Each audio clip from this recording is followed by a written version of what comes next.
Les 3 petits cochons. Il était une fois 3 petits cochons qui vivaient avec leur maman dans une toute petite maison. Un jour, la maman appela ses 3 fils et leur dit qu'elle ne pouvait plus les élever parce qu'elle était bien trop pauvre. « Je voudrais que vous partiez d'ici et construisiez votre maison, dit-elle. Mais prenez garde qu'elle soit bien solide pour que le grand méchant loup ne puisse entrer et vous manger. » La maman embrassa ses 3 petits cochons et leur dit au revoir des larmes plein les yeux. Ils s'en allèrent de chez eux construire leur maison. Le premier petit cochon rencontra un homme portant une botte de paille. « Puis-je avoir un peu de paille pour construire ma maison ?» demanda le petit cochon. Et l'homme lui donna de la paille. Le second petit cochon avait rencontré un homme qui portait un chargement de bois. « Puis-je avoir quelques bouts de bois pour construire ma maison ?» demanda le petit cochon. Et l'homme lui donna le bois. Le troisième petit cochon lui avait rencontré un homme chargé de briques. « S'il vous plaît, monsieur, demanda le troisième petit cochon, puis-je avoir quelques briques pour construire ma maison ?» L'homme lui donna assez de briques pour bâtir une grande et solide maison, avec une cheminée près de laquelle on pouvait s'asseoir. Les 3 petits cochons rentraient joyeusement chez eux quand le loup les aperçut. « Comme ils doivent être tendres, lequel vais-je manger en premier ?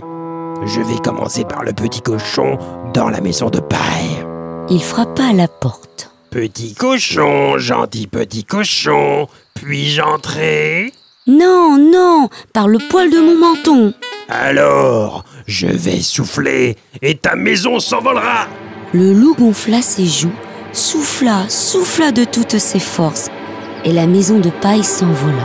« Au secours !» cria le premier petit cochon en courant vers la maison de bois de son frère.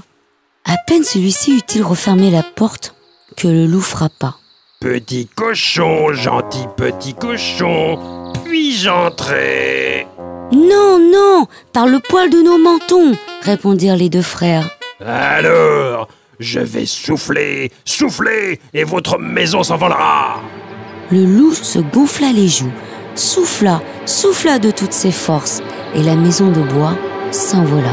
« Au secours !» crièrent les 2 petits cochons en courant aussi vite que possible vers la maison de briques de leur frère. « Ici, vous ne risquez rien, leur dit-il. » Bientôt, la voix du loup résonna. « Petit cochon, gentil petit cochon, puis-je entrer ? » « Non, non, par le poil de nos mentons !»« Alors, vous allez voir !» hurla le loup. « Je vais souffler sur votre maison et je vais la démolir. » Il prit alors sa plus profonde respiration et souffla comme un fou. Mais cette fois-ci, il ne réussit pas à mettre la maison par terre. Il se cogna la tête contre les murs et se blessa. Puis il s'enfuit dans la forêt, hurlant de douleur. Cela rendit le loup fou furieux. Il était si furieux qu'il en devint tout bleu. « Il faut absolument que j'attrape ces cochons !» Quelques jours plus tard, les petits cochons virent arriver le loup avec une grande échelle. « J'aurais dû y penser plus tôt !»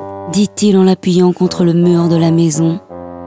Pendant ce temps, le 3e petit cochon, qui était très rusé, alluma un grand feu dans la cheminée et y posa un chaudron rempli d'eau. Quand le loup descendit dans la cheminée, il tomba tout droit dedans. Il poussa un hurlement qu'on entendit à des kilomètres à la ronde et repartit comme il était venu, par la cheminée. On n'entendit plus jamais parler de lui.